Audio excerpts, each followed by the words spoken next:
Bismillahirrahmanirrahim. Assalamualaikum warahmatullahi wabarakatuh.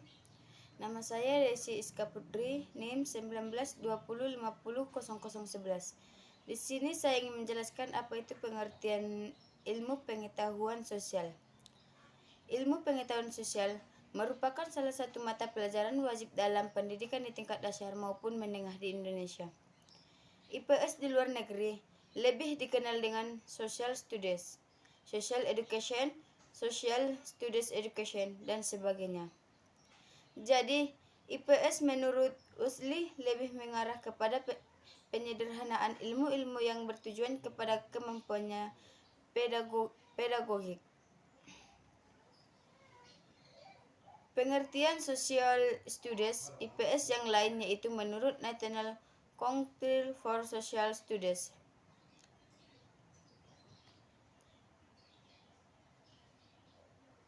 Mata pelajaran IPS disusun secara sistematis, komprehensif, dan terpadu.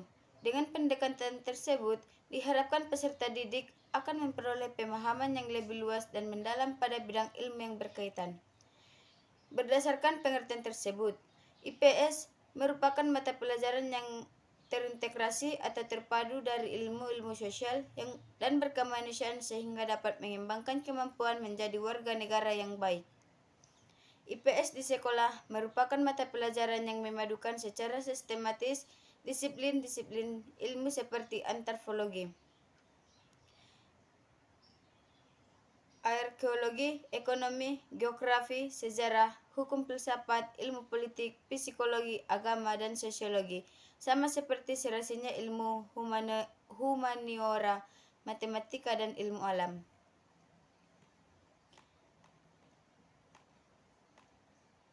Dan tujuan ilmu pengetahuan sosial ialah: yang pertama, memberikan pengetahuan untuk menjadikan siswa sebagai warga negara yang baik, sadar sebagai makhluk ciptaan Tuhan, sadar akan hak dan kewajibannya sebagai warga bangsa, bersifat demokratis dan berkembangnya nasional, dan tanggung jawab memiliki identitas kebanggaan nasional.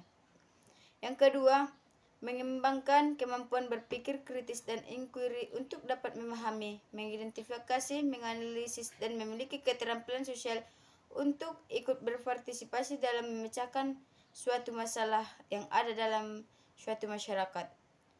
Dan yang ketiga, melatih belajar mandiri, di samping berlatih untuk membangun kebersamaan melalui program-program pembelajaran yang lebih kreatif dan inovatif. Yang keempat, mengembangkan kecerdasan, kebiasaan, dan keterampilan sosial.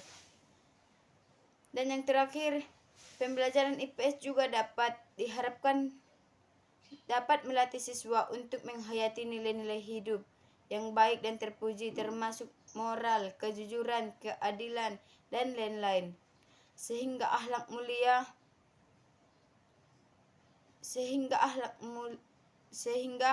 memiliki akhlak mulia.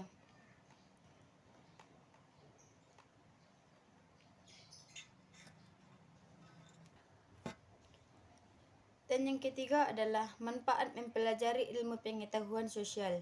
Yang pertama, dapat mengetahui cara dalam berinteraksi dengan sesama manusia lainnya, baik interaksi dalam kelompok kecil maupun kelompok besar.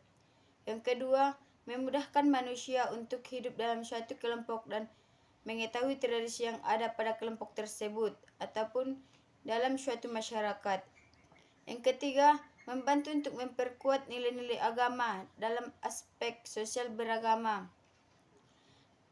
Dan yang keempat, membantu dalam mengenali, mempelajari, dan menyusun suatu alternatif untuk memecahkan permasalahan sosial yang terjadi dalam kehidupan bermasyarakat. Dan yang kelima, dapat membantu manusia dalam berkomunikasi dengan masyarakat luas dan membagikan ilmu yang didapatkan.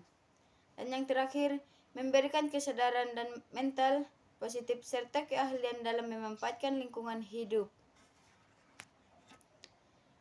Dan yang keempat, latar belakang ilmu pengetahuan sosial. Ilmu pengetahuan sosial merupakan mata pelajaran yang mempunyai peranan penting dalam pendidikan, karena ilmu pengetahuan sosial, pelajaran yang mempelajari berbagai bidang dari sejarah, ekonomi, politik, teknologi, dan seterusnya. Oleh sebab itu, harus mempelajari IPS agar dapat digunakan sebagai sarana untuk memecahkan suatu masalah dalam kehidupan sehari-hari ataupun dalam bermasyarakat. Meskipun banyak orang yang memandang IPS sebagai bidang studi yang paling menjenuhkan, pada setiap jenjang pendidikan tidak terlepas dari mata pelajaran IPS, mulai dari sekolah dasar hingga perguruan tinggi. Pendidikan IPS merupakan salah satu fondasi dari kemampuan sains dan teknologi. Pemahaman terhadap IPS dari kemampuan yang bersifat keahlian sampai kepada pemahaman yang bersifat apresiasi akan berhasil mengembangkan kemampuan yang cukup tinggi. Mungkin cukup sekian yang dapat saya sampaikan. Terima kasih. Assalamualaikum warahmatullahi wabarakatuh.